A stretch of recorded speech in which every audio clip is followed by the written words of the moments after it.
Okay. Hi, everyone. Thanks for coming. You're all very welcome to this talk with Victoria Brunetta and Kate O Shea of Durty Books.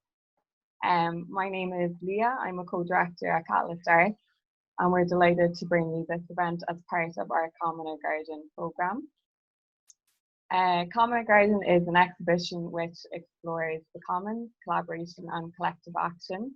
It includes work by Chris Alton, Jerome Bell, Emmett Brown, Aidan Wall, and a zine library curated by Bloomers. As part of the exhibition, we also have a temporary library space called the Library of Common Knowledge. This is a collection of books that were donated through an open call in an attempt to democratize how we can collect and distribute knowledge. One of the books in this collection is Durty Words, which is the first release by Durty Books. It asks people to respond to the relevance of anarchist thought today. So we're delighted to invite Kate and Victoria to talk to us more about this evening. Durty Books is an independent publishing house by Victoria Brunetta and Kate O Shea. They're each going to speak to us this evening about their individual practices as an artist and graphic designer, as well as how they formed Durty Books, about the books that they've published so far, and about their upcoming projects. So I think we're keen for everyone to have their videos on and for this to be kind of an open discussion and conversation. So if anyone has any questions, feel free to jump in and or pop them in the chat if you prefer. And Kate and Victoria, if you're ready, I'll hand over to you. Cool. Okay. We have a presentation. The beauty of working with a graphic designer is you have a fab presentation. Yeah, so I'm gonna show the presentation, you're gonna talk. That's the deal. Do you want to share it and then I'll, perfect. Yeah, I'm sharing now. So let me check. So yes, share this. Okay. Great. Hi everyone. Thank you so much for coming. So Durty Books is an independent, very small independent publishing house with very big dreams. It's Victoria Brunetta and myself. It's all the people that made Durty Words happen, plus Retrinsky's book with Eve Olney, plus all the people who are dreaming up the next books with us, who you will meet and hear from later, who are all here, which is very exciting. So Durty Books was born in Limerick City. This is actually our first really proper presentation. We did one very small informal chat in Ormston House when we launched Durty Words.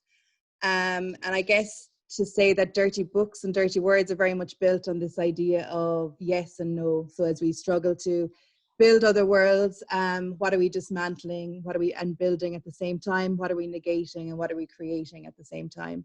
So it's very much from this foundation of, I guess, someone like John Holloway would talk about, you know, the scream. So we scream, then we do.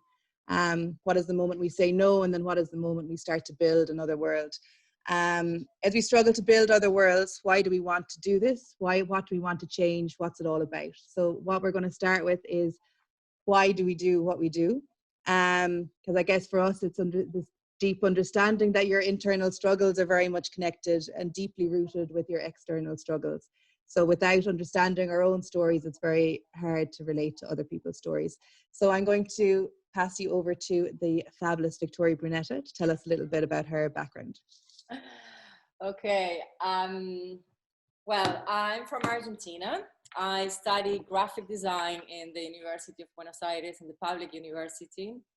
And I moved to Ireland 5 years ago. I wasn't expecting to stay here, but I found a really nice job in an agency called Pecan Media, where we focus on human rights, designing for human rights, culture, environment, and social issues.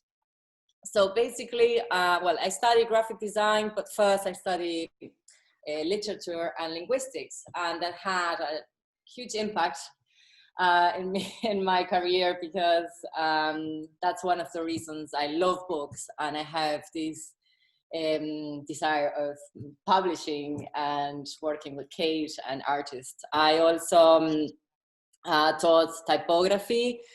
While I was studying graphic design, I was a lecturer in typography in the University of Buenos Aires too.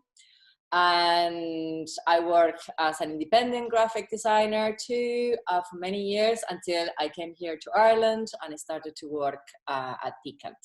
Basically, my work is focused on developing human-centered visual systems. This is what I do at the moment, and I design publications for different organizations, human rights organizations here in Ireland. And I have this amazing project with Kate. So these are some of the organizations I've been working these last years, working a lot for refugees and immigrants' rights, housing, and children's rights too.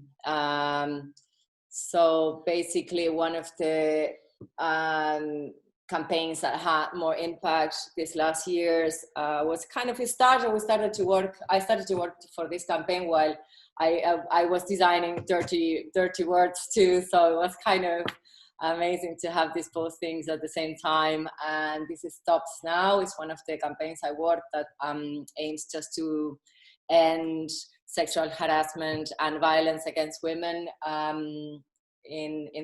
focus in third level education.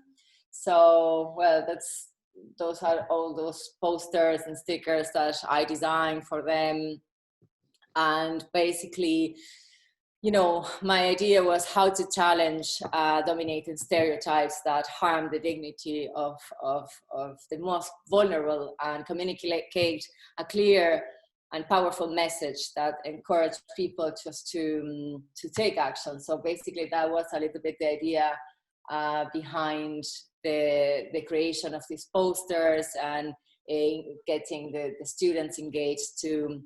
And also I work for Silent du Chat, which is a project that recreates the atmosphere of a coffee shop, promoting the art of good conversation. That has a little bit to do with Kate's work for the People's Kitchen too. And yeah, that's basically me.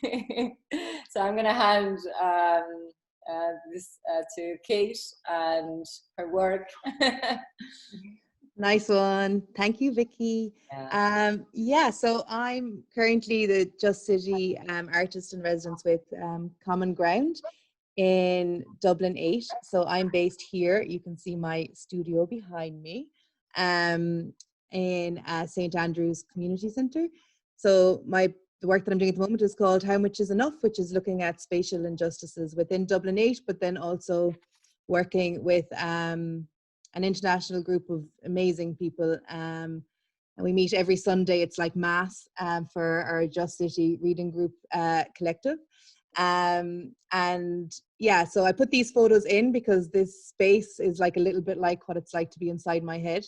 So I guess it's also understanding that idea that my work and what I do is very much informed by my own struggles with darkness and lightness within myself. And then that's also thinking about, I guess, both the despair and hope for a radically different world and a way of living is very much related to my own thinking, and how I figured out different ways of getting a voice, which led me to doing the work that I do. The work that you see here is collective print work. There's sculptural work by Aideen Farrell, print work by Lisa Crown, and lots of people who are here today. And yes, next slide, Vicky. Cool. So yeah, so I think just to start, so that's now, and then 10 years ago, as a college dropout, I turned the family farm, which you see here, into Nom Nom Cafe. And this is very much informs everything that I do today. And I guess what's interesting for me is often thinking about this idea of a struggle of language and having the words and not having the words. So I think back to this time, it was very much in a way, an anarchist social space of alternative living, but I didn't have that language then. So then I was just very much intrinsically working with people because I love people, and finding different ways of bringing people together. And I guess what we're talking about today and self-publishing is another way of regaining control over the means of production. So through print, you do that; through food, you do that; through growing food, you do it.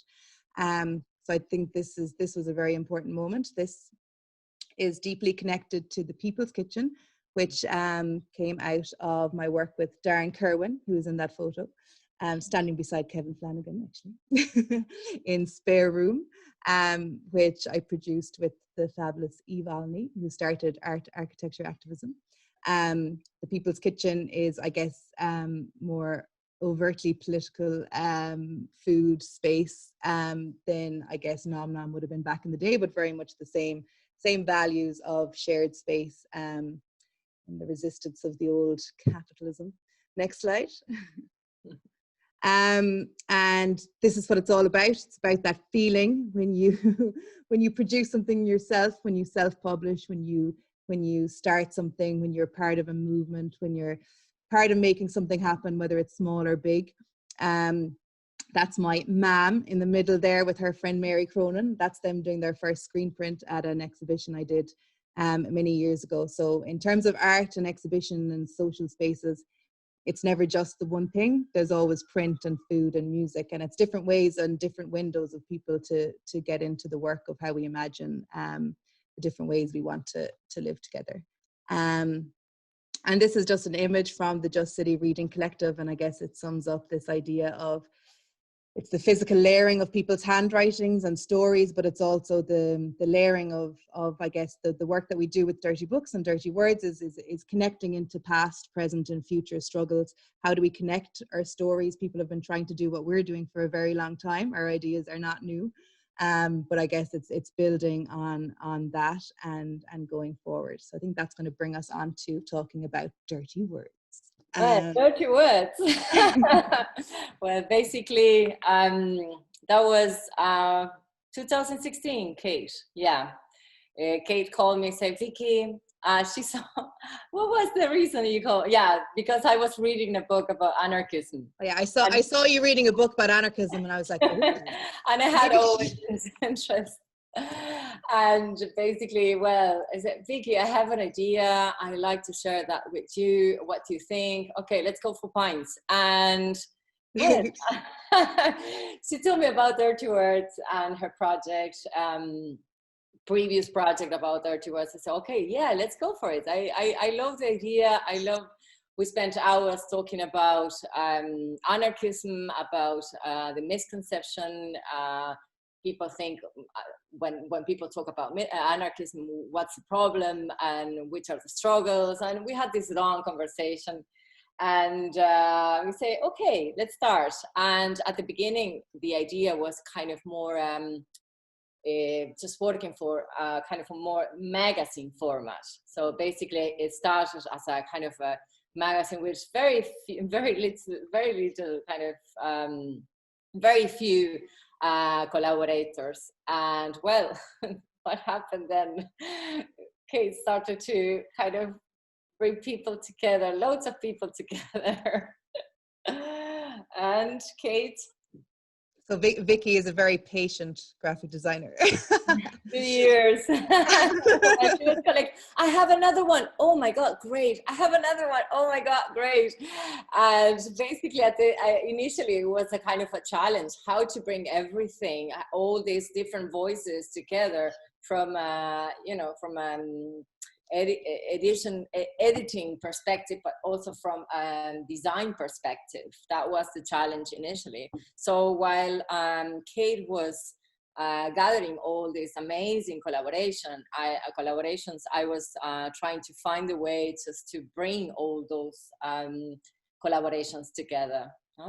So this is the list of, basically this is a glance how the book looks like, and all these collaborators, all the list of collaborators here. So Kate, tell me, how was the process of gathering all this information and all these collaborations? Yeah, I guess so with every project, and it's always about, I guess, building on the one before and building on our networks of solidarity, both within Ireland and internationally.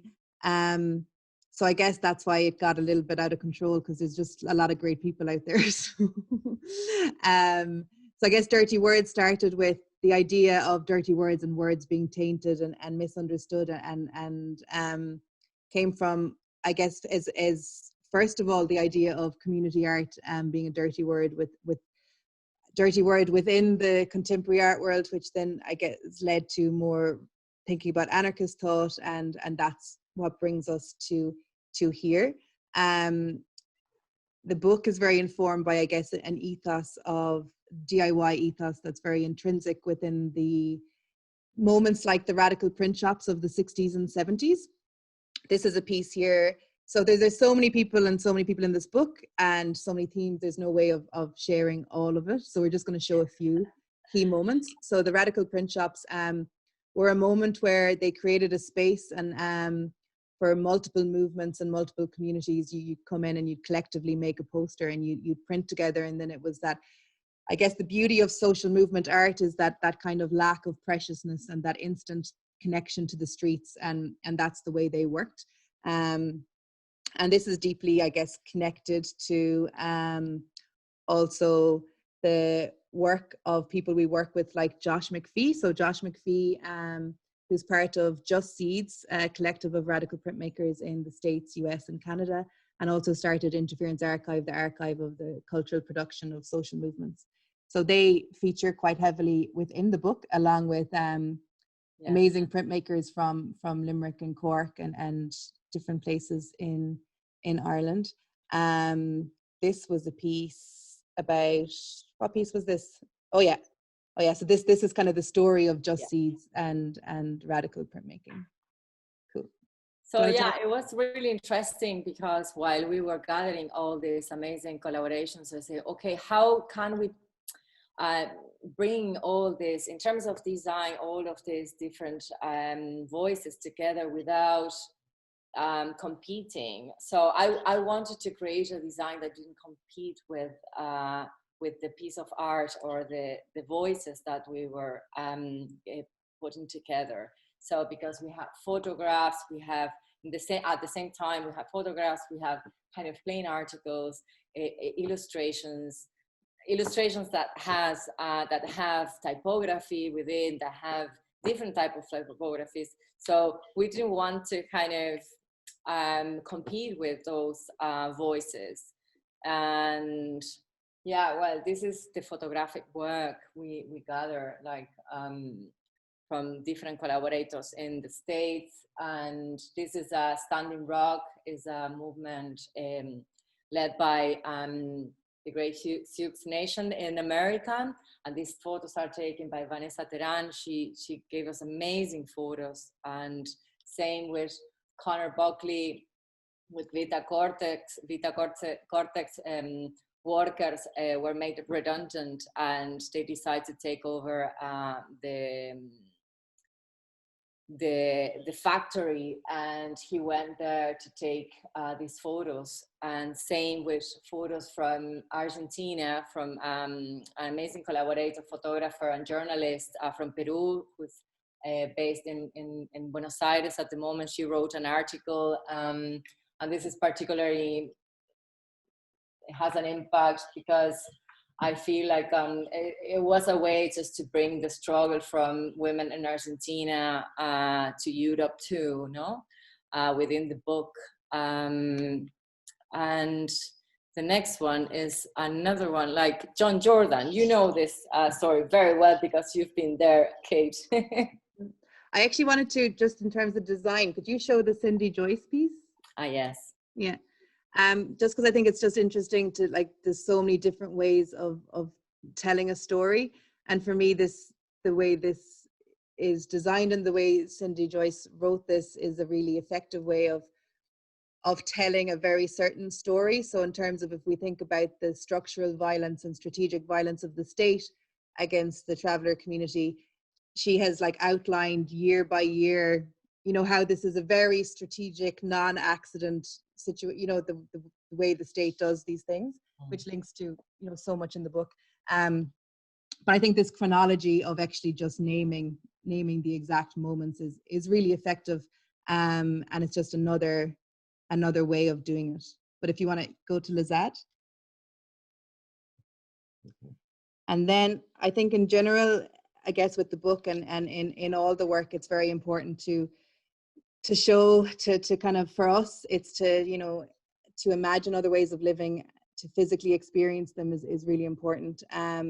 So I talked to John Jordan, who's a great artist and activist, about the Paris Commune, because I had a Paris Commune obsession, and he was like, don't mind the Paris Commune, you need to come to Lazad.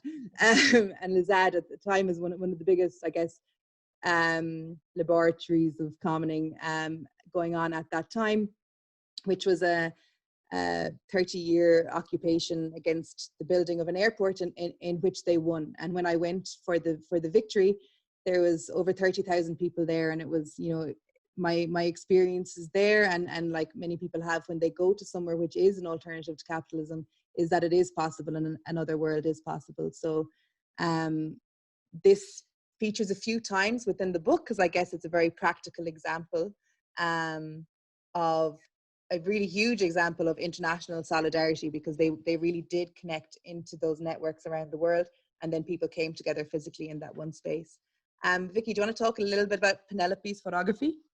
Yeah, amazing. Yeah, I think this is a kind of, I love this because it shows a little bit the challenge they went through. But I also, we have a collaboration of Victoria Montero too, which in America, that's connected to all these women struggles and trying just to find alternatives, like in America, in Lazad, Argentina, and in Ireland. So basically that was the connection between these photographs. No, Kate? Absolutely, yeah. And we could, like these are, each article is like a child. Like I could talk about each of them at length, but I'm not going to. So we could keep going, Vicky. Yeah, it's every, like, that's the thing. It took like it was a process of 2 years, and every single page, every double page has a story. We spent maybe hours thinking about this could be the color, this could be the edition, and then editing and thinking about all the stories behind. So yeah, I guess we could keep going with Lazad we did after this is Lazad.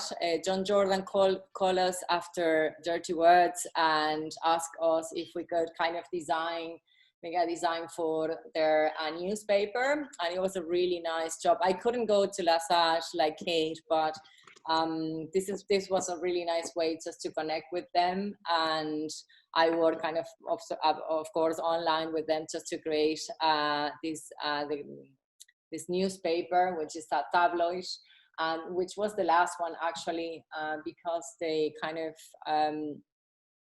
decide just to, this was the last one, yeah, exactly.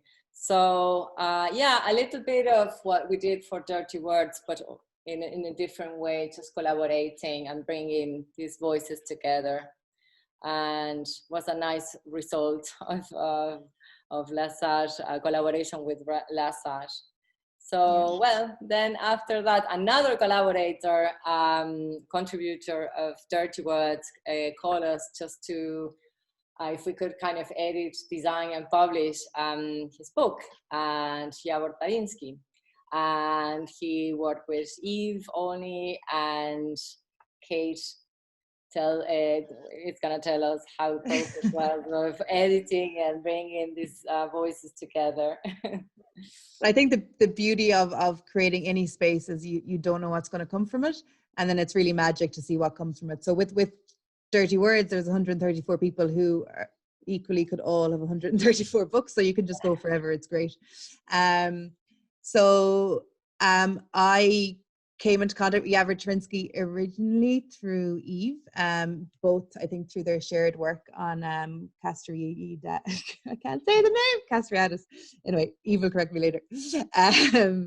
And so Yavor is a great activist in Athens and writer, and lots of other things. And he worked, I guess that what's really great about the way we seem to all be working is that it's really collaborative. So Eve and Yavor worked really closely together in terms of Eve's editing of the book and her writing the introduction and everything. And then and then Vicky designed it. But Eve is here, so I'm going to let her talk to it a little bit later.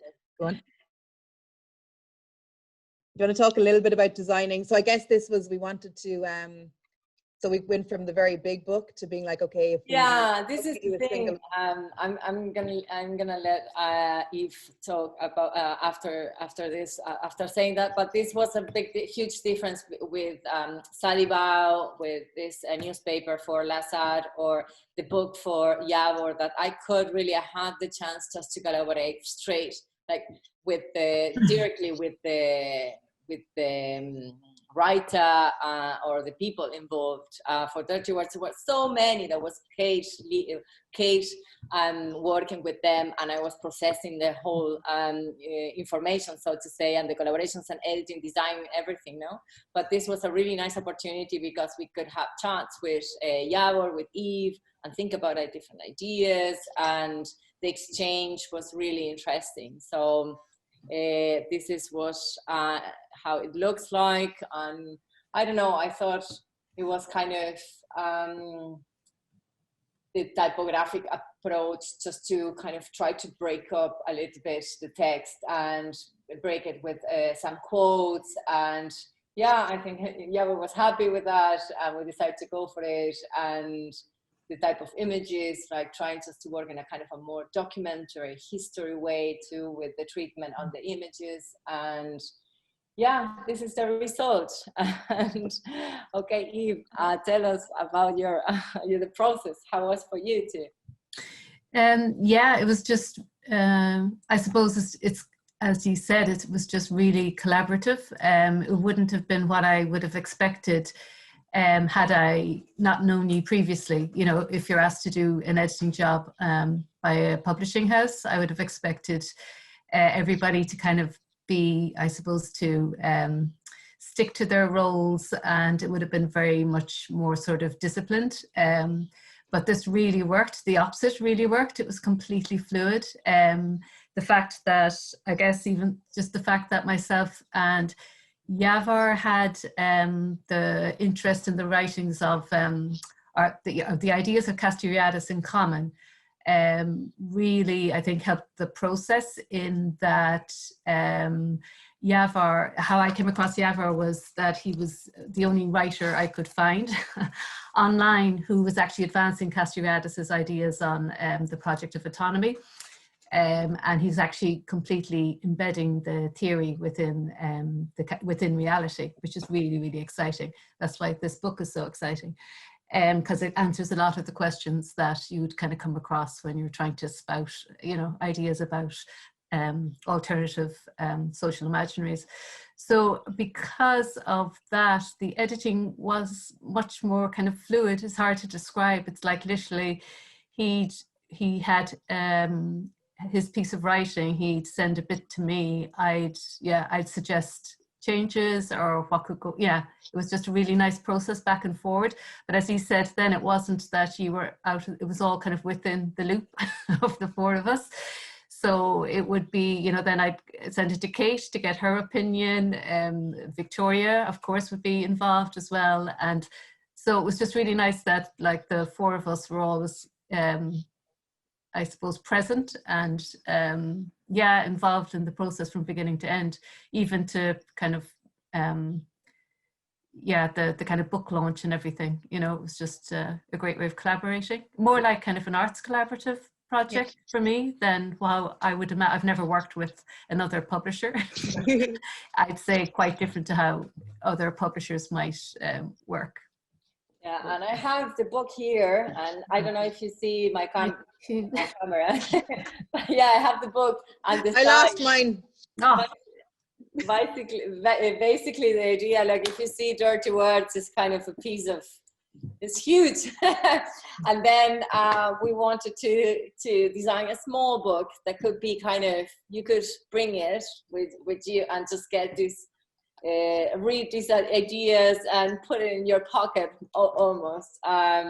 So that was the idea in terms of designing the format. And this is basically the first one of many. We want to kind of create a collection of these kind of small books with powerful ideas, or a big book that could basically so big. And but I don't know, it's just nice just to see a little bit kind of this, have a sense of the material, the object itself. Yeah, and while you're on that, Victoria, I was going to say I have, yeah, my copy here as well, and it's absolutely beautiful. Like the job you've done with the design is just, it's absolutely gorgeous. But I'm going to pop the link into the chat where you can pick them up, because I know that you were saying there wasn't loads of copies left of Durty Words, just in case anyone is interested, and that will be in the chat. And we're very specific. We only sell from O'Mahony's in Limerick. Yeah, we are very local. Very neat. Yeah, but we can also ship some books. Yeah, there are not so many left, but yeah, thanks, Leah. Yeah, it was a limited edition of 500, so there isn't that many left. But like, we hope one day we will reprint it. Cool. Vicky, do you want to go on to the next? Well, the future. There are multiple futures. Yeah, it's very exciting. We were talking about, like, this year it's been a little bit for us just okay, even not only because of the pandemic, it's just because I guess we need it, and it's still hard, especially for me, just to process. In less than 2 years we published 2 books, and also we collaborated with different organizations like Mcphee and Assad, and we've been involved in different activities, and Kate, it's been really busy too. So it's nice. We had this kind of this year just to think about a little bit the future. So we have 3 really nice projects probably upcoming, and we hope that they just really come true. So Kate is gonna tell you about this, because first up, it's Community of Resistance by Shivash Shahivi, and who is actually working with Eve. And the research and development of this project was supported with Eve and the Artist and Community Scheme by Create. And with the mentorship of Marita and Ivor from Artists at Risk, who are actually also in Durty Words. Shivash is here, so I'm going to let him talk about the book, but we're really excited about this book because Shivash is an incredible journalist, web developer, activist, working in Athens, who has, I guess, himself experienced the structural violence of the asylum process across Iran, Turkey, and Greece, and now is helping so many people navigate this process. And the start of the series of this books is really starting with Shivash's story, and then from that it's going to build on the international community that both him and Eve are working on. So Shivash, are you there? We already had, yeah. Yes. Where are you, Shivash? Yeah. Where are you? Oh, good. Thanks. Opportunity. Yeah. Well, thank you for this opportunity, and I'm so glad to be here and hearing all of these stories again. It was really exciting. So, yes, about the community of resistance. I mean, you just mentioned it. Yeah, I mean, it's the basic idea was about I was thinking about writing some stuff about my diary, actually, what's happened in Iran, my childhood, after that the struggle in prison, and after that exile. being in Turkey, again, some other stuff. It's a bigger story. So the basic stuff, when I was living in Athens in the one squad, it came to my mind to, okay, starting to writing this. That was actually a way of struggling about the situation also, what I was facing it. So I just start to writing down some stuff, and I met Eve and another friend, Dimitris. I think it was during you were here also about the book. So I shared the idea, and then we start to think about it more and develop it. And at the end, we came about this idea of creating community of resistance, because we developed the idea. Okay, we start to talk about what was my experience during these 10 years being in process of asylum. But in these 10 years, I met many people from many different collectives, many different countries and struggles. So we said, okay, we can bring all of this story together and telling them. It's really a good, it can be a very good opportunity to telling all of these stories and bringing out and share them. So now, yes, we are working on this, still in Athens, also continuing the struggle.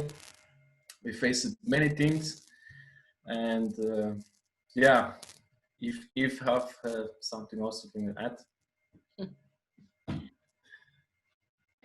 Just that, yeah, as Shavash says, we met through a different project, and we had friends in common who we were interviewing as part of a different project. And what struck us was, and what entirely frustrated Shavash and still does on a daily basis, is how people are helped, people seeking legal status and have to go through what is often the really, really corrupt, particularly in Greece and Turkey, really, really corrupt asylum process, and often incredibly perilous and dangerous. But also those who help, who kind of purport to help these people through the process, may not always have their best interests at heart. So what actually kind of came out of that was this idea for the book that you actually have people who wanted to tell their own story as they see it, not as something that's been kind of projected onto them as a refugee or whatever. So the idea is to invite people, based on the stories we had already collected for this other project, and including Shavash's, to start, as Kate said, with Shavash's, that we would to work more as, again, within a collaborative process, but more as kind of facilitators, where we would work with somebody who really wanted to represent their story.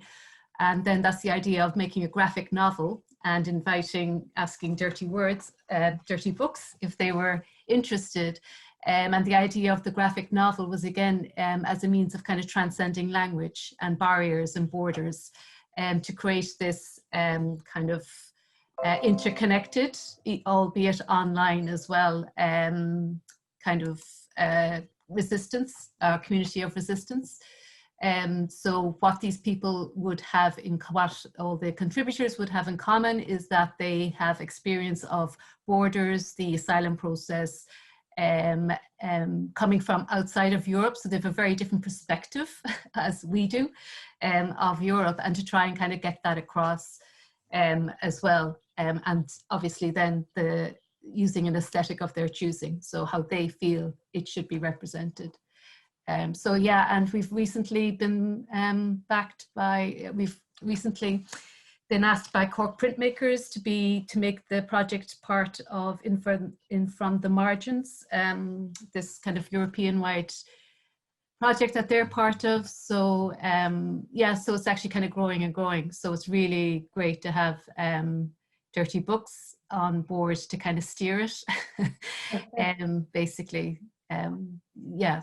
to kind of collaborate with us and help us kind of rein it in a bit as well. I can't wait. We had a brainstorming recently, and I can't wait to start the designing of this. It's going to be a different format. We're thinking about something really different that can like communicate, as Eve said, the way the different views, you know, not one view. So graphically, it's just a challenge, and it's a challenge that I just really want to take now and start. Okay. Thank you so much, Shabash, and thanks, Eve. We just tricked you into co-presenting. It's great. Thank you. Sorry. Next book, Vicky. The next one. Okay, Kate. Come on. Next up is the Artist-Led Archive, 1970s to present. So is Megs Morley here? Is Megs here? Megs is going to be here, but I don't know, is she here? Oh, maybe she's not. Cool. Okay, so Megs has done an incredible job for a really long time putting together the Artist-Led Archive, which is obviously very relevant to Catalyst, spaces like A4 Sounds and Sample Studios and all the different spaces that are building on all the spaces that went before. So really the idea is this book would be quite a big book because it's years and years of spaces. You know, even if we think back to that moment in Limerick before City of Culture, when there was many artist-led spaces, and all the times over the years, for like from the 70s to now, it's huge. So you have these spaces which are, I guess, existing within another value system, and their independence and economic dependence is obviously completely often very dependent on the on land ownership and many other things. So, and then the archive is obviously a huge influence on what we do. So this is, I think this is going to be great, but I'm not going to keep talking about it because Megs knows more. So next.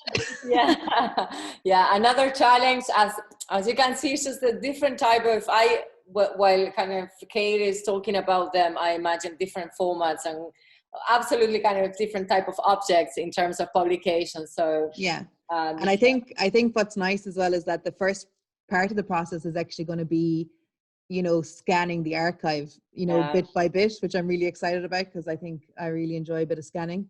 And the archive is held in Nival in CAD, so it's actually going to be a really long process of scanning stuff.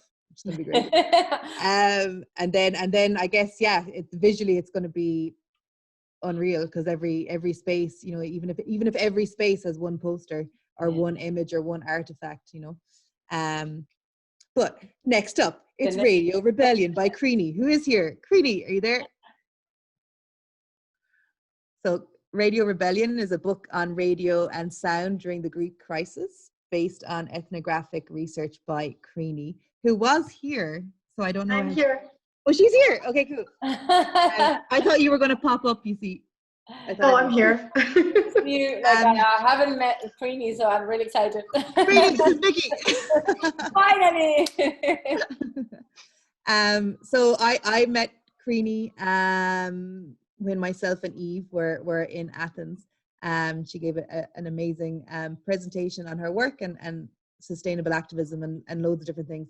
But I'm really into also Creaney's work on this moment in history, which again is that idea of Lazad, of these moments of alternatives, which was actually, I'm going to let Creaney say what it was. What was it, Creaney? Okay, so we're still trying to figure out what it was actually, but it was in 2013, the kind of far-right government here shut down the entire Greek public broadcasting, which is the equivalent of the BBC and all its services being shut down overnight, and in a kind of surprise, shock and awe move. And so what happened is that about over the course of 2 years, 1/3 of the employees and just people who wanted to keep it going occupied it. and television in Thessaloniki and radio stations around the country. So for example, the equivalent of like BBC Wales, BBC Scotland, things like that. And I participated in the occupation on an island because I would listen to it when I would go to my family home in a village on a mountaintop. And they actually called people to come and help them with this occupation and to keep it going. And so I think that what was really interesting about it is that I mean, the radio station itself and the soundscape kind of created through the broadcasting became a new imaginary space, and things were possible in that space that weren't possible elsewhere. So I think it became this kind of space for exploring things and kind of travels, journeys, which were extremely personal but deeply political as well. And I think there's no other medium that is really as personal and political at the same time, or can be. And so in this space, people made a lot of connections between them. I mean, they connected to their own personal histories and memories through the music, through the talk, through the discussions, to other people. And also they connected to kind of struggles and resistance of the past through music and through talk and through various different kinds of programs. And I think all these different connections that were made between struggles past and present, struggles from around the world, between people on a very kind of personal level, because there's something very intimate about radio.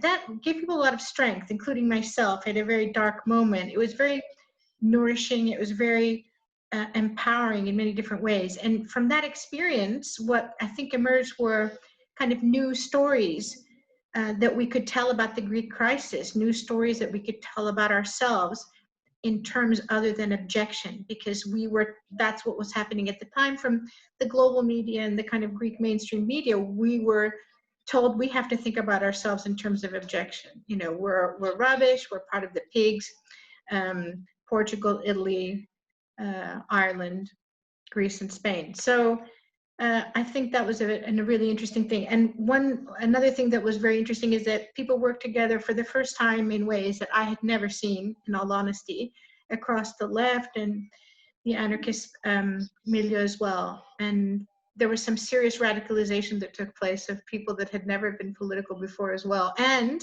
people realized that we can do radio. We can do it. We can do a kind of radio that's profoundly important and supportive.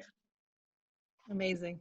I think it's such a good example of that, like just like blowing up that dominant narrative, you know, and regaining the, you know, the ability to tell the actual story, not the bullshit that's being told. So on that note, that brings us, I think, to the end of our presentation. So yes. Thank you. And I think Leah, I'll let you open it up to questions. Yeah, thanks so much. That's so interesting. Just, yeah, so much to think about. Yeah, if anyone has any questions, feel free to jump in, or if you want to pop them in the chat if you prefer. Yeah, I think I'm just particularly interested in, there's so much talk about collaboration. It's kind of interesting to hear you talk about that process. That felt kind of almost like an art collaboration. And yeah, I'm just interested in how Kate and Victoria, how you kind of collaborate together, what that kind of dynamic looks like, especially with Durty Words. Well, basically, yeah, how do we work? I do loads of organization. I'm kind of in the back, just organizing, creating Excel sheets with content and how are we going to plan and do the kind of plan the project itself of a publication, and of course thinking about idea. I have a very kind of systematic way of working, while kind of Kate is really kind of going everywhere and gathering information, people, projects, while I'm kind of, okay, bring me that, and I'm gonna organize, and I'm gonna create I'm gonna plan a little bit the project itself. So that's the way it works. A little bit, no? Yeah. No, it's brilliant because yeah, you like, in terms of setting up an infrastructure, Vicky set up an entire, blew my mind on Excel in terms of like there would have been so many fuck ups if Vicky hadn't properly set up a structure for us, you know.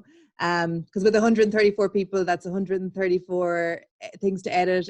It's bios, it's images. There was a couple of mistakes, but if it wasn't for that, you know, it's fine to be me and have all the chaos and throw it all in, but you need someone to give that a structure, I guess. That's why like the collaboration is so important for us. It's just I couldn't have done whatever we did with Durty Words without Kate and so no. So that kind of way of thinking. Yeah. Sorry. And I think a big part of it was as well, it was the process of there was a deadline in the end because we had to stop, you know, at some point. But it was very organic, you know, as in it was meant to be like 20 people, and then it was meant to take 6 months, and then it took 2 years. So we gave it that time to turn into a beast and then to tame the beast. So it was actually very relaxed for the 2 years. It was really stressful in the last weeks because we gave ourselves a deadline and booked flights to tour it in America for like the next week after we printed it. So it was really intense for the last couple of weeks, but other than that, it was actually really easy because it was just going with the process, meeting new people, then becoming part of it, you know. Yeah, and also just respecting the creative process of something like this. You know? It just at the beginning, it started looking like something completely different. As I said, it was kind of more a magazine in terms of from a design perspective, more kind of a magazine format. And then we thought, okay, no, this is bigger. So we shift a little bit the ideas to something else. And Kate was really patient about like, you know, okay, no, we need to do this first and this first. And Kate was kind of really respecting my creative process too. And I think that's the holistic way we've been working, and it's really interesting. You know, that's at the end, of course, it was really stressful because I know like it helped me a lot that Kay was kind of, she comes from a different world in terms of, well, I'm a graphic designer, she's an artist. And it was like, oh my God, print, we have to bring this to the printers, the deadline, the printers are going to be really strict with this. It's just, okay, Vicky, relax. And she was kind of really cool, great, okay, helping in a lot of many ways, you know. So yeah, I think that's a good balance. So yeah, good balance. Yeah. And something else I was wondering, and Nolik has kind of asked it as well, just in terms of kind of how you're picking who you collaborate with. And yeah, Nolik asked, can you talk more about selecting who you work with? How do projects come about? Does it happen organically? And the working relationships that work and don't work, and how to navigate that. Yeah. So much of it is instinct. So I guess I've been working collaboratively for 10 years, and you can very much tell very quickly the people that you want to work with, and then you just stalk them until they work with you. So I think it's collaboration is very much you know, built on, you need to trust the people you're working with, and you need to trust the process, and you need to letting go of ego is a massive part, and then seeing the project or the overall thing as that's what you're working towards, not whether or not it's your idea or whatever. So I think you meet really amazing people all the time, and if you invite someone to tell their story, like there wasn't anyone who said no, except Noam Chomsky's publisher said no. But other than that, nobody said no. That was at the beginning, at the start. Okay. We sent him an email. And he replied. He said, yes, you can do. Yeah, I like the project. Just talk to, he gave us the email of his editor. And well, that was the problem. Yeah, I emailed the editor and I was like, look, I was chatting to Noam there, and Noam said it was grand.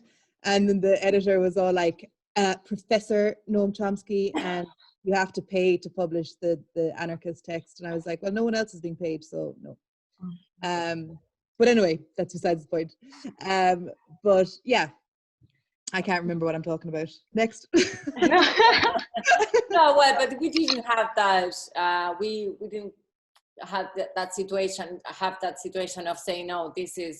No, we don't want to work with this person, or it didn't happen. I guess we've been kind of working intuitively, as Kate said, in a way that people really connect with the idea and the project without saying like, oh no, this is not. And for us, I think it was a lot of people we asked, they don't see themselves as activists, or, which is actually my favorite people to work with, people who are changing the world. And then you say, they're like, I'm not an activist, so I think, and I think that mix, I think people need a space that is such a mix of people, and people's stories, and so that's one of the things that comes up a few times in the book, that idea that we kind of need, not just for everyone to agree, but you need all different opinions, and you need to be space for all opinions to kind of create that solidarity, which I think is really important. And maybe you find that in your collaborations as well. There's another question which asks, what do you think is important to make a collaboration work? Which I suppose kind of links in again to what you're talking about. Sorry, I couldn't hear. So what do you think is important to make a collaboration work? Do you want that one, Vicky? What's important on collaboration? I don't understand very well the question. That's the thing. What do you think is what do you think makes a good collaboration work? What's important for you? I think respect and being open, not being as Kate said, not being like, oh, this is my idea, this is what I think, and this is the way it should be.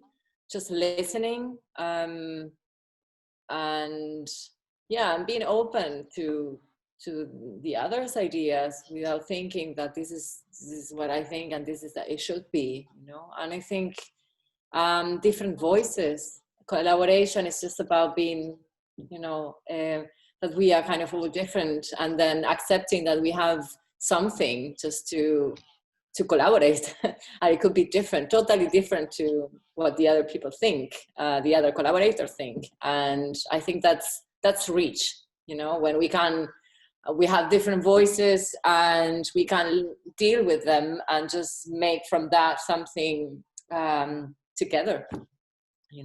I think that's finding that kind of common link, I guess.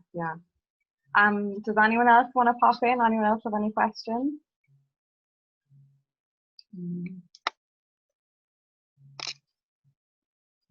Are there projects that you work on by yourself, and if so, is it difficult to do that?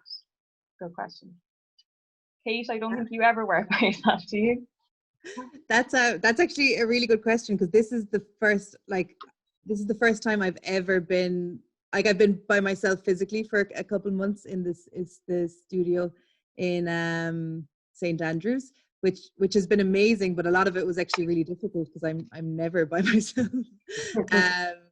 But then through the reading group and through working with John Bissett and amazing people in Dublin 8, I wasn't really working by myself, but I guess it did, what was good in a way was, you can spend a long time running from yourself, but then if you're left in a studio with your own madness, you kind of have to face everything.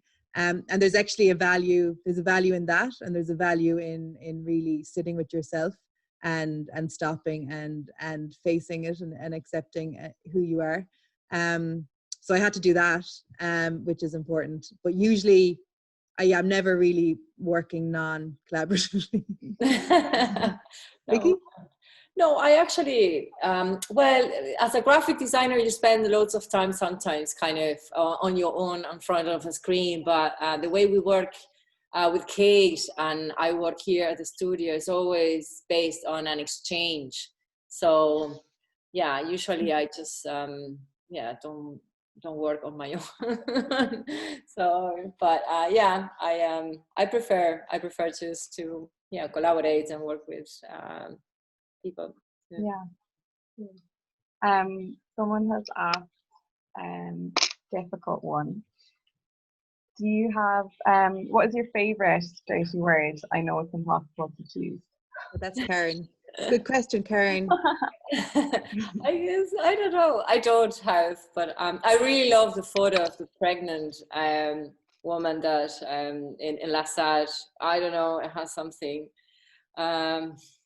It's really hard. I guess just the whole flow. For me, it's a huge, long article. That was the idea, you know, it's just the whole collaboration of the whole stripe of photos and illustrations are my favorite. It's everything. So to say, every single piece had something to give me, and even for me, discovering the English language in many ways too, because it's not that I spoke English my whole life. So for me, it was kind of discovering things from a different perspective too. So yeah, it's really hard. Every single piece has something special for me, so I can't pick one. And then so in terms of like favorite dirty word, I think my favorite dirty word will always be community, because it comes up so much. Like, it's a real conversation in social arts practice at the moment, and different things, it's like, now we don't use the word community anymore, we've moved on, or like, it's interesting the way words become in and out of fashion. And of course, every word is co-opted by capitalism. So I really do like to reclaim certain words. So I was like, I'm not giving that one away. And for me, it will always be, with the community arts movement and community development and all the amazing work that we're building on. I think that is my favorite. Yeah. Because like when we were in art college back in the day, it was such a dirty word, like, to talk about community art. So yeah, there's loads of great dirty words out there. Karen Till, what's your favorite dirty word?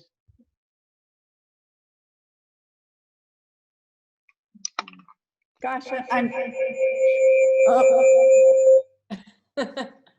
I've been having problems with my Zoom lately. I'm not entirely sure, but actually you mentioned that before in our reading group about community, and I'm very much the same way. I realized that when I was starting my master's, my supervisor was part of the '68 movement, and I was the cusp generation. So I felt like I missed something. And we were reading this book, Glenn Tinder, Community, A Tragic Ideal. And I realized that one disappointing thing for me, of some of the people that became conservative after the student revolutions and different radicalism of the '60s, is that they thought, well, we can't do it, nobody can. Not everybody. And that's a really unusual thing, I think, for people to maintain their radicalism throughout their lives, to be honest. But that's a concept that I think is worth fighting for. Yes. And I guess the other one is place. So when people say, oh, with globalization, everything's become the same, it's actually quite ignorant. Globalization begins with colonialism and slavery and the age of exploration. So some really important concepts end up becoming trivialized, or I have to say, though, within the planning kind of community, place and placemaking is bantied about in a really problematic set of ways. But actually, if you do your work and you actually think a lot about the history of these concepts and you think about their possibilities, they're good dirty words. Yay! Actually, the question was about a dirty word. That's why I thought an article itself. That's why I was talking about that was a good answer too. Yeah, it's just the way we see things in different way. I just see images. Although I'm very connected with the linguistic part of, but yeah, I do agree with Kate. Community is one of my favorites. Yeah. Jerry has asked, what are the distribution mechanisms that get these books to the people whom you would like to have a chance to read them? That's a great question. Jesus, yeah. There is no distribution mechanism. That's a huge part of, I guess, the next process is figuring out, like, the distribution mechanism. When Durty Words came out, was we had 2 weeks to pay for it, and it was €6,500. So we went around the country with loads of suitcases and sold them and made the money in 2 weeks. Apparently that's unsustainable.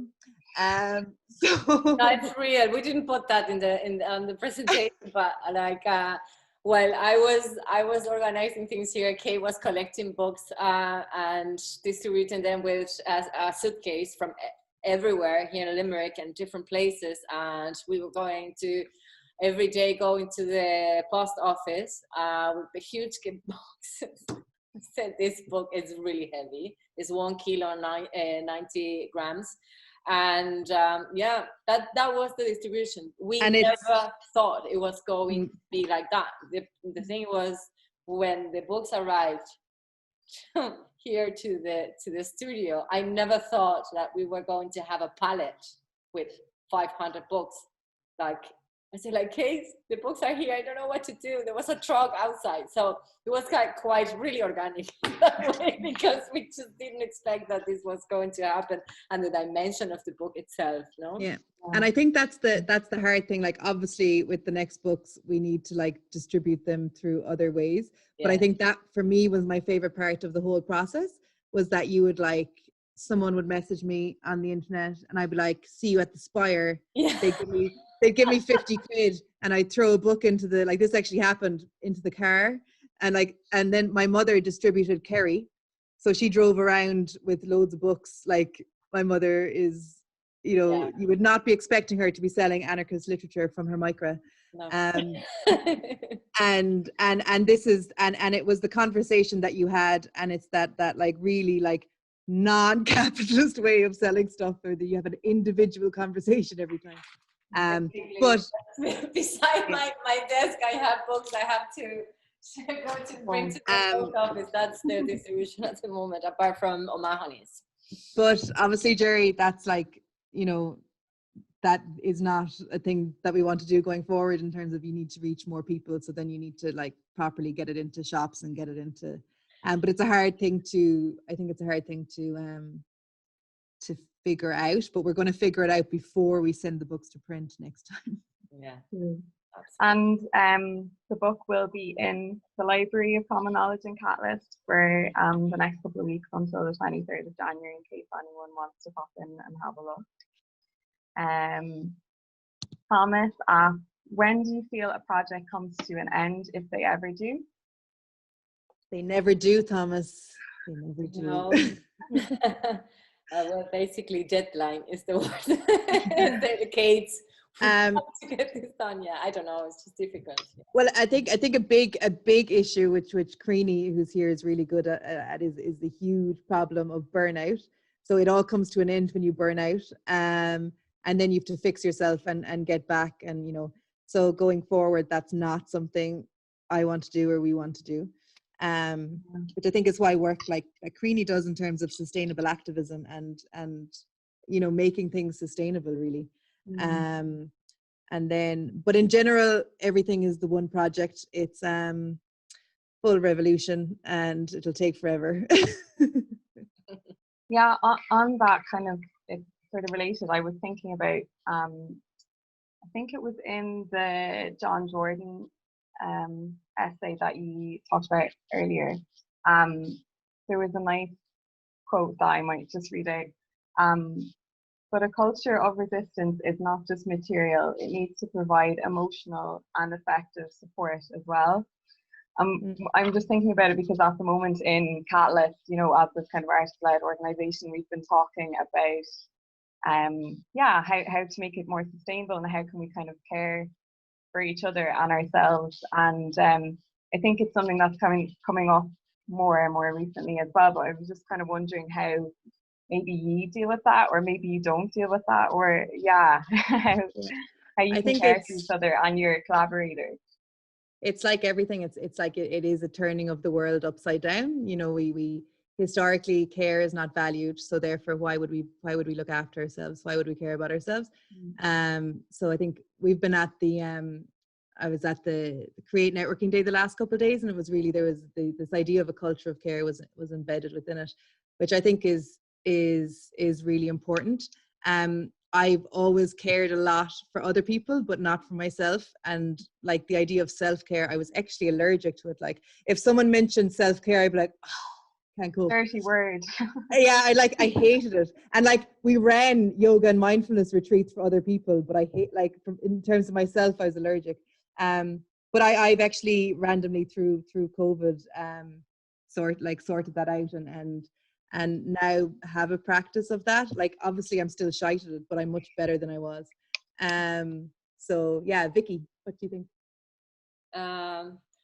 Well, I think, it's a hard one for me because I think it's really important. So basically, we overwork, and that happened a little bit with Durty Words, but then because maybe the type of projects I work for, I need to mind I need to care about myself, because otherwise, things wouldn't happen, and I have to reach the deadlines. So I work all the time with deadlines.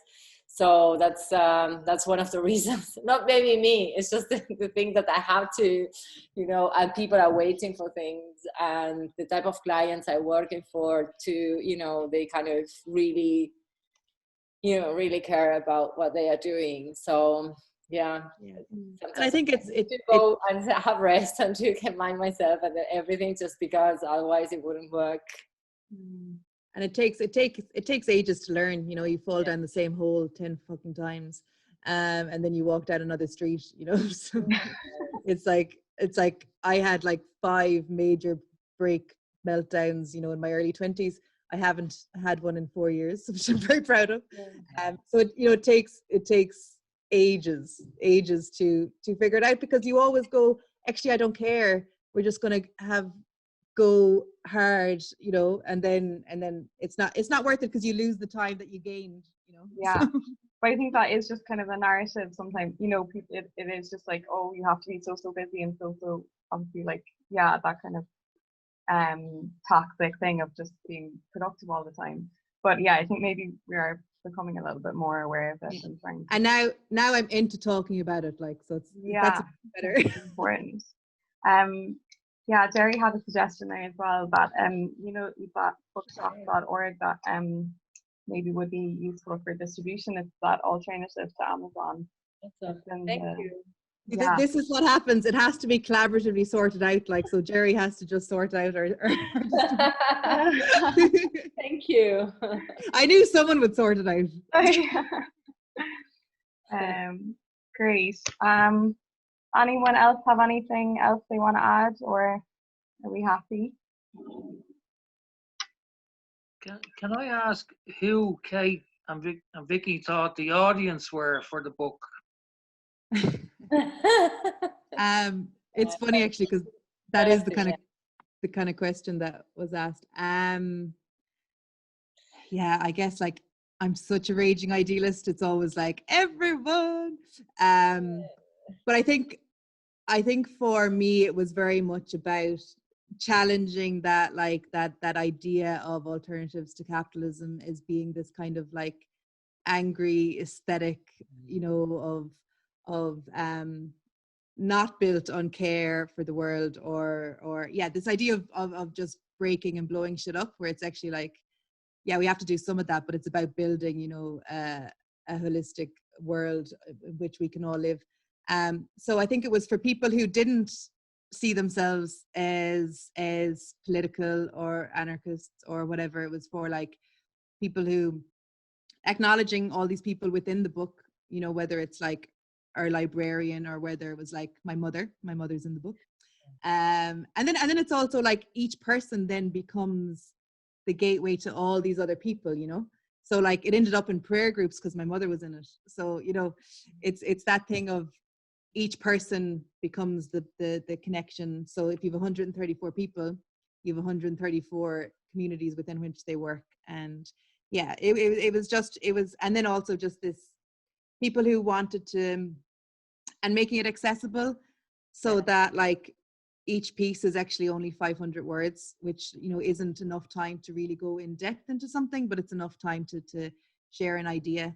And then the idea of it being 50-50 visual was just another way of opening up people's imaginations into other ways of living and thinking through practices that are actually, none of these ideas are scary, you know. It's actually like the existing structures are much scarier than the idea of being a dirty anarchist. So Vicky? Well, no, yeah, I just absolutely I agree with what you're saying. Yeah, the idea wasn't just to be like, oh, the typical, oh, this looks like, no, I wanted to, okay, no, just read, invite people reading, whatever they think, because I think sometimes the problem is, and it just was one of the conversations we had initially with Kate about anarchism, it's just the preconception, the prejudges people have about being an activist, being an artist, or how people look like, or how people should be, or how people should think about things. And it's just kind of this, okay, we're unifying a voice. We don't want to be like, we don't want to have one voice. We want to have many voices and different points of view, without having a kind of this absolute way of thinking. From one side, from the other side, from every side, we have to live together. And the idea of creating this book with all these voices was that. So focusing on that, you know, all the people can access to the book, not only activists, not only artists, not only academics. So even Kate's mom, and having different layers too of, as Kate said, like kind of someone who wants to read, see it and read, and then someone who just read, kind of flip the book and get a little bit the sense of the ideas within the book. But yeah, for me it was that kind of trying to challenge that the way, the prototype of how activists talk about themselves, how artists talk about their projects, or academics, or how are we talking about social change. And I think it's, wait, go on, Kate. I think as well, it's that thing of, you know, it's where you come from. So I never would have thought I was political, or that I knew anything about anything, or had an opinion about fucking anything. So it's also just like that's where I come from, and that's because of the dominant narratives that exist. So also I grew up in the political system of Kerry. So I was like, well, I'm obviously not connected to this politics. So then it takes, you know, if you don't have access to another kind of politics and an intrinsic understanding that the personal is political, then how do you access that? So it was even for students, for like, we got it into the secondary schools in Kinmare, and like just for people who were like 15 and were like, oh, you know, there's another way of doing things. And what's amazing is that if you're a book and you're a really big book and you look really fancy, everybody will take it. So it doesn't, like, they don't even care about your politics, because they're like, you've made a book, you're from here, we'll take it. But I had kind of a different experience. I grew up in Argentina. I went to a very political faculty, and the faculty in the University of Buenos Aires, which is kind of the linguistics, literature, and philosophy. So you had to look in some way, in certain way, just to be a cool activist intellectual. And after a few years, I was like, no, this is not the way it should be. It doesn't matter, you know. And then I studied graphic design. It was a little bit different because, you know, there wasn't a niche of, oh, how it should be, how you should think if you're an intellectual, or if you're an artist, you should do this, or you should go to certain places, or you should design certain things or read certain things. So for me, the challenge was kind of to say, yes, look, this is nice, this is in a nice way, or this is in this way, and it's challenging a little bit your perception of what it should be. Yeah. And then it's also then it takes so long to understand your where you come from and what actually being political is, you know. Yeah, exactly. It's like actually, you know, having a mother who divorces in the early 90s, that's really political and that's revolutionary, you know. It's not party politics or armchair politics and who you can quote or who you can, you know. Yeah, I think actually one really good thing was that when I decided I was an anarchist. I realized, and then I was like, that's it, I'm going to an anarchist meeting. I Googled it and I went, and I was like, this is the worst thing I've ever been at in my whole life, and I hated it, and everyone was terrible. So then I was like, oh, I'm not that kind of anarchist, you know. So it wasn't also definitely not about being an anarchist or not. I was like, you know, I'm a fucking Marxist, an anarchist, a socialist, a communist, whatever, you know. Yeah. There's threads of continuity. Well, the conversation we started when we started this, just having a couple of points to say, now I don't want to label myself. That's the basic. That was the basic start point when we say, okay, we're going to do a book that doesn't have that idea of we are, we do, and we look like, or we just being open. Yeah. Like my mother was all into being an anarchist after Durty Words, and she was totally into it. But then she visited my brother Owen, who's in the Zoom somewhere. And then she found out about the anarchists blowing up the churches in Spain. So now it's off the cards. It's off the cards. It's gone. So now I'm like not allowed to talk about it. Isn't that right, Owen? Stop the anarchy. What'd you say? That was, because of the churches. Yeah, you're right. That wasn't my fault. Yeah. Okay. Cool. Well, I think you have done such a good job at like getting that across. Like, it is such an accessible and open book. And yeah, I think we might start to wrap it up there. If everyone's happy. And then, yeah, just a reminder that the talk is being recorded, so in case anyone wants to go back, it'll be on the Palace website in the new year if you've missed anything. I'm going to get in so much trouble for cursing by my mother. Oh, no. Yeah, your mom got quite a mention, actually, Kate. Sorry, ma'am. Thank you so much, Kate and Victoria. Thank you. That was so interesting. It's brilliant. And we'll be keeping an eye out for the upcoming project. I can't wait to hear more. You're getting loads of lovely comments here from everyone. Yeah, and just on behalf of Catalyst, thank you so much. We're very excited to be finally able to open the exhibition Common Air Garden tomorrow. Yay! So that's going to be open from 12 to 8, so if anyone's about to pop in. And then there's some other events coming up as part of the programme. So on Saturday we have an event with Just Books in the gallery.